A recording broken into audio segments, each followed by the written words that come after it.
ما تيجوا بينا النهارده نعمل الميني بطبوط ده. حلو قوي للاولاد وكمان المناسبات واي حشو بقى عندك، ويا سلام مع الطعميه السخنه مع طماطمايه كده ولا اي حاجه عندك. تعالي نشوف الطريقه.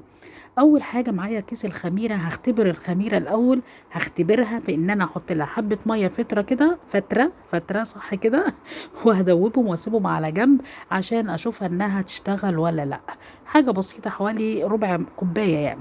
وبعد كده عندي 400 جرام من الدقيق المتعدد الاستخدامات، عليهم 150 جرام من دقيق السمولينا، عليهم معلقه صغيره من الملح ومعلقه كبيره من السكر. كويس كده. مش هنحط لا بيض ولا هنحط اي حاجة تاني. والخميرة بتاعتي بعد ما اشتغلت رحت منزلاها على الدقيق بالسكر بالملح. يبقى 400 جرام من الدقيق المتعدد الاستخدامات، عليهم 150 جرام من دقيق السمولينا. هنحط عليهم بقى ميه قد ايه؟ من 350 ملي ل 375. وطبعا بالتدريج، يا ريت لو سمحتوا كل واحد ما يحطش الميه مره واحده. بتفضلي تحطي شويه بشويه لغايه لما تلاقيها حلوه معاكي ولمت معاكي.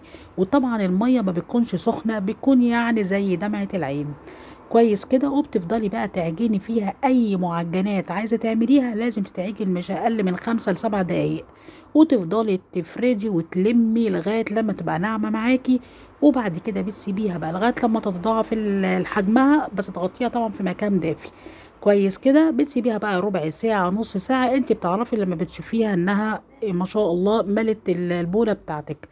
بعد كده بقى بتاخديها على سطح مرشوش بالدقيق علشان هنفردها بالظبط زي ما بتفردي اي عجينه كده. هنفردها خالص. وبعد كده باي قطاعه زي ما قلت لكم ان انت هتقطعي الحجم اللي انت عايزاه.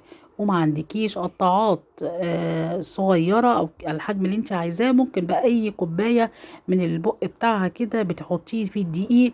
وبعد كده بتروحي عامله اللي هو المقاس اللي انت عايزاه. وكل دوت علشان قلنا ان هو يكون في نفس الحجم ونفس الشكل، يبقى كله كده في الطبق شكل واحد وحجم واحد.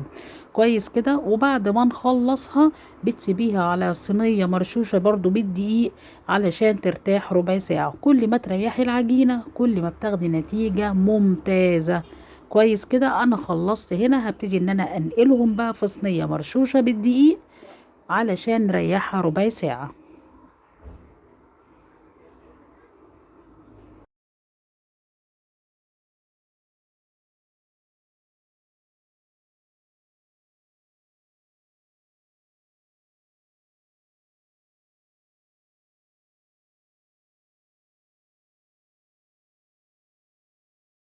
بعد بقى ما ارتاحت الربع ساعة وتحسي انها اتنفخت كده، بتجيبي بقى الطاسة سخنة جدا وتروحي نازلة زي ما انتم شايفين كده، زي ما الطاسة تاخد 2 3 على حسب.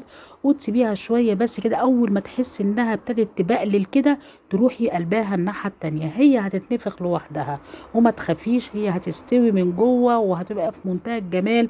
واصبري بس عليها بالمنظر ده، لا هنحط في فرن ولا اي حاجة.